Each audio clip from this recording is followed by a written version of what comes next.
What up? It's Seaneleous coming to you from the basement arcade. Got the new N64 neon sign, which is badass, and the new Pac-Man light. But the coolest addition that I just wanted to showcase right out of the bat is the dedicated N64 section. I have all these games really highlighting the best of the best and my favorite N64 games within the collection. If you don't already know, Nintendo 64 is my favorite retro system. Well, it's my favorite system in general of all time. Nintendo 64 was the first at-home console I owned as a child.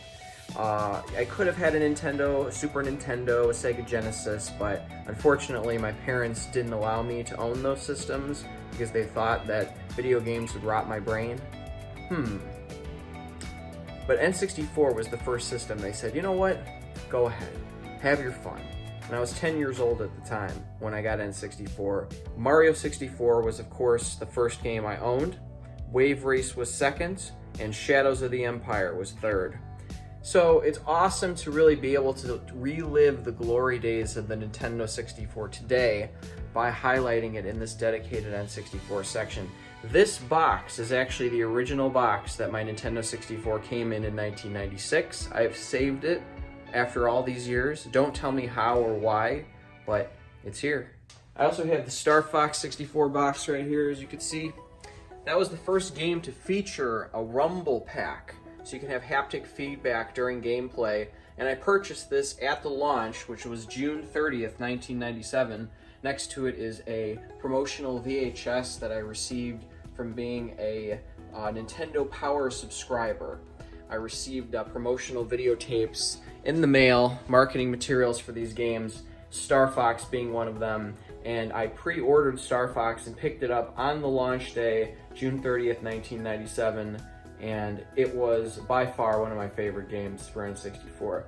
The cool thing about Nintendo 64 is during the first few years of its release, I'd say 1996 up until 99, they would have new games come out that would really reinvigorate and relaunch the console in a way. You know, they would have these add-ons such as the Rumble Pack and the Expansion Pack and new games that would really keep heightening the limits of the console and the limits of the gameplay, even with new competitors coming out such as, you know, PlayStation and trying to compete head-to-head with Sony, and when Sega Dreamcast came out in '99, Nintendo 64 still continuously brought it, in my opinion, with new titles, and they have a great game library. I've been playing more of the first-person shooters like Doom 64, which was an exclusive first-person shooter for the Nintendo 64, which is my favorite Doom title. Thank you for watching this video, everyone. Welcome back to the arcade. A couple more new additions. Marvel Pinball. I finally have an arcade one-up pinball machine in the basement arcade set to Ghost Rider, which is my favorite table to play on, the Marvel Pinball. I have the high score currently right now, 10 million and change. Anybody who has Marvel Pinball, let's see if you could beat my score of 10 million. And we're gonna walk back to the main area. Another new addition is this awesome Pac-Man tin scoreboard where I write down all of the highest scores for the games that I'm competing with for high scores with different people. Ghost Rider.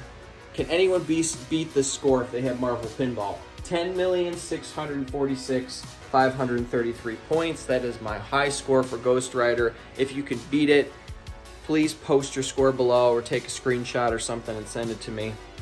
Thank you for watching this video, everyone. And as always, welcome to the Basement Arcade.